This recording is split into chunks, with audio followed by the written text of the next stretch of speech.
Welcome back to the Wire Files. In this part of the show, we visit Hazely Manor on the Isle of Wight and find out if it really is the most haunted place on the island, and just who is the restless spirit that appears to be there. But first, it's time for this.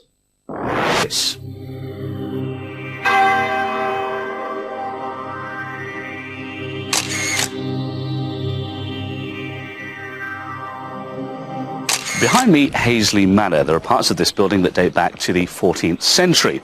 There are tales here of dark goings-on, loves lost, and infidelity in affairs. It's hardly surprising that this place has its fair share of ghosts and hauntings. Ghosts that can be seen, felt, and indeed smelt. Let's find out more.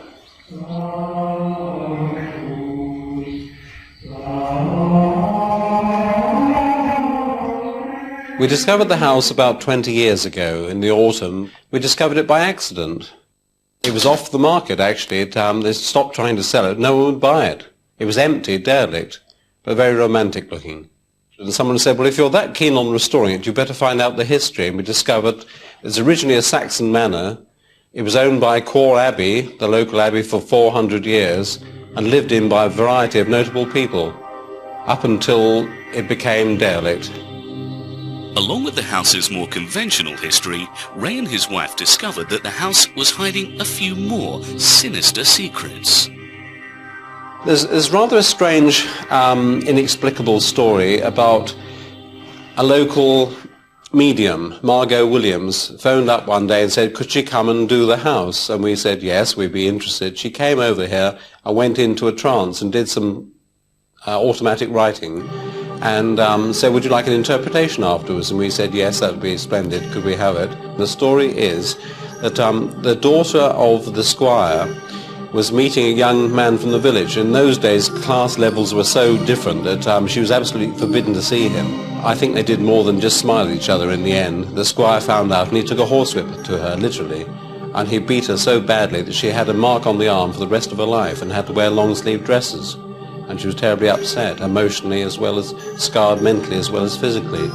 And that was the end of quite a pretty story. It didn't mean very much, except that it must have been pre-1780 when the family moved out to build a bigger house.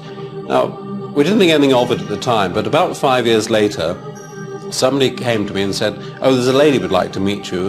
Her family used to live in the house, and I came out to meet her. And she was an ordinary local lady, and she said, my family used to own Hazely. And I said, well, do you mean work on the farm here? She said, no, own it. And I said, well, it was last owned by the principal family a long time ago. And she said, yes. My great-great-grandmother was one of this family that owned the house, and she was thrown out by the family, and they would never speak to her again, and we don't know why. And I said, I think I can tell you why. And obviously the family had moved out to build a bigger house. The daughter had to marry this young man, and they put them in as the first tenants on the farm here. In our end of the house, which is the oldest part, must have been about 3 years ago, I was preparing supper one evening, and I was in our kitchen, and I just glanced through into our hallway as someone walked past. You know when you see something just on the edge of your field of vision? And I called out because I thought it was one of the children. And they were all upstairs. And I thought, that was a bit odd. Didn't think too much about it, but then afterwards, I just mentioned it to Ray, and he said, well, it is a very old part of the house. It could well have been, someone from the past or whatever, I don't know. And it isn't just family members who've witnessed the strange goings-on at the manor. Employees who work in the house have some very definite opinions when it comes to certain parts of the building. Well, one of the things we've got to do is open the house, and then at the end of the day close the house. And in the main bedchamber, one of the things, every so often you get like a hickory smell, as if somebody's smoking some meat or something, which is rather strange because there are no fires going on, of course. But the place that I don't like going into is actually the Victorian kitchen. And every so often you get like a feeling there's somebody standing there. So you always check, make sure that there's nobody left in the house. And you think there is. Turn around, there's nobody there. It's like somebody's staring right through you. And also, I call it, rather than feeling, but hearing a whisper against your neck. You don't audibly hear it. There's that sort of feel of, you know, somebody close up near the neck there, a sort of sharp breath. Visitors to the house have also been treated to the sight of ghostly apparitions in the grounds. One day during the summer, a lady came up to reception on the way out and said, "Super, I love your figures, your models, and especially the one of a monk fishing down by the monk's fish stew, which is now just a pond full of carp." And the receptionist was quite aghast because there was no figure down there.